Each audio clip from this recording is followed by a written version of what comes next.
Jonathan Lee Riches investigates on the beautiful St. Johns River in Florida. It is beautiful out here. Let's talk about the Moscow, Idaho case. Dylan Mortensen, one of the surviving roommates, Idaho 4 tragedy. The family of Ethan Chapin, the Chapin family, some family members are questioning Dylan's actions during those early morning hours, November 13th, 2022, when 4 college students got brutally stabbed during the early morning hours. Dylan Mortensen was one of the 2 surviving roommates.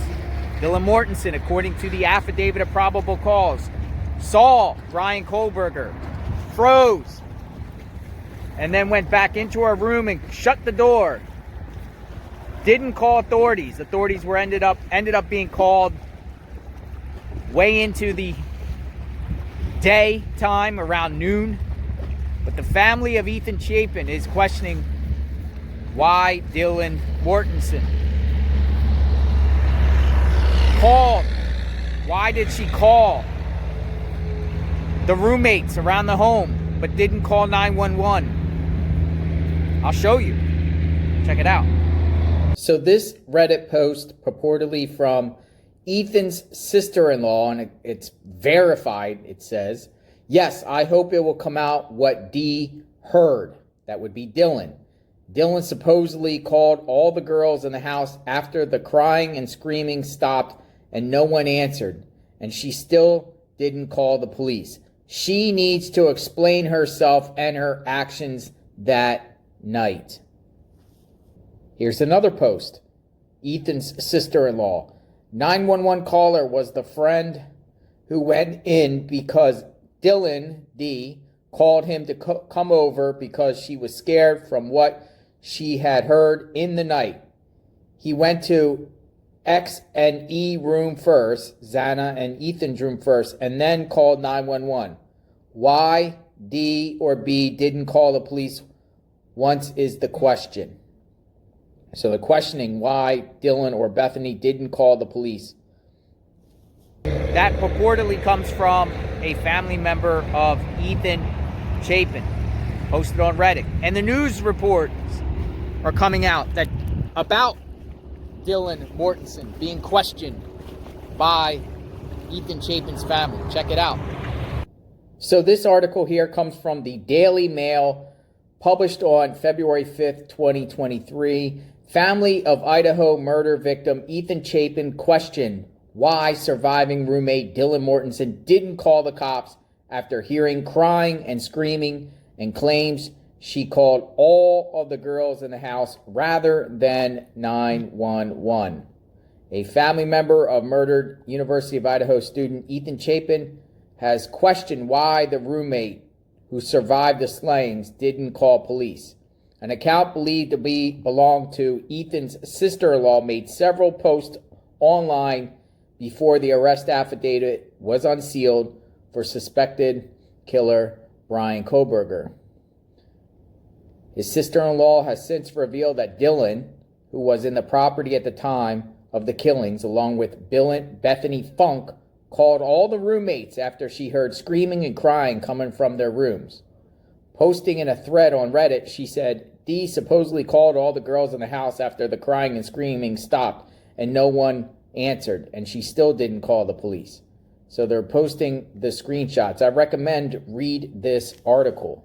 I think they're reasonable in asking these questions considering the circumstances. Don't you? Some people don't. Some people think that it is normal for Dylan to have done that and just kind of froze in a shock type state and maybe even go into a psychotic type state and for whatever reason didn't call authorities. Do you think she should have called authorities? Do you think that if Dylan Mortensen called authorities right away, like I would think most people would do you think Bryan Kohberger 1 would have been caught within that day? And two, do you think that maybe one of the 4 victims could have lived? 911, when it came there instantly, maybe they could have lived. Or do you think no to what I just said? I want to know your thoughts. So it's interesting that one family questions Dylan. What about the other 3 family members? The family of Madison Mogan. They haven't really said much about Dylan Mortensen. What about Xana's family? What about the family of Kaylee? One thing I do find interesting is with Ethan's family questioning Dylan, looks like Dylan doesn't contact them at all, and Dylan hasn't spoke to the Chapin family at all since the tragedy happened. Do you think Dylan should be reaching out to the victims' families to speak and to talk and share with them what happened? Why isn't Dylan speaking to Ethan's family? Because they're asking that question. Unless Dylan did give them an explanation, they're still questioning it. They're still questioning Dylan's behaviors that night. I say night because it was night out, early mornings, November 13th. So Dylan Mortensen, a lot of unanswered questions. Some people think she's sketchy. A lot of people out there think she's a victim. And, you know, we're not in Dylan Mortensen's shoes, so none of us really know what she went through. And if we were all in the same situation, all of us could be doing a different situation. I know if I saw someone in my house, I would have picked up the phone instantly and called 911. Would I have tried to stop Kohberger if I was in the house? I don't know. I might have been scared, you know, and I would be scared.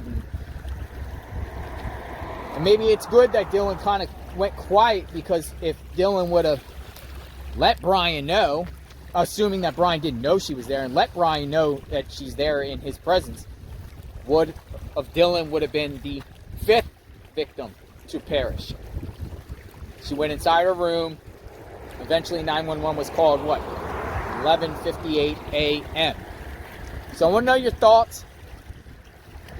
Maybe Dylan comes out. You know, the more media that talks about Dylan, maybe she comes out and gives a statement. But there's also a gag order. And it seems like at this time, most of the people involved with the case are respecting that gag order. I know that the family of Kaylee has an attorney named Shannon Gray.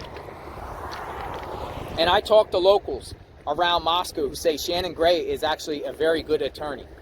I don't think he was there that long, but people that I know him and says he's a good attorney. And the Gonzalez family has a good guy on their side. He's trying to speak. He's filed a motion with the courts saying he more or less has a First Amendment right to speak about the case on behalf of the family.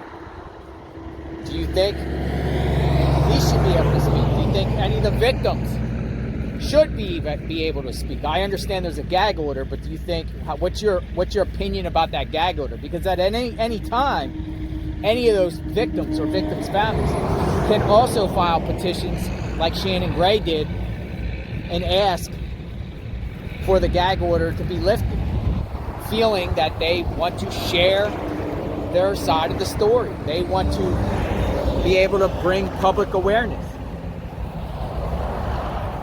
So let me know what you think. I am on the beautiful St. Johns River covering cases. This water is amazing. One thing here is I want to show you something. A lot of times in the evening time, the sun sets right there, and it's just amazing because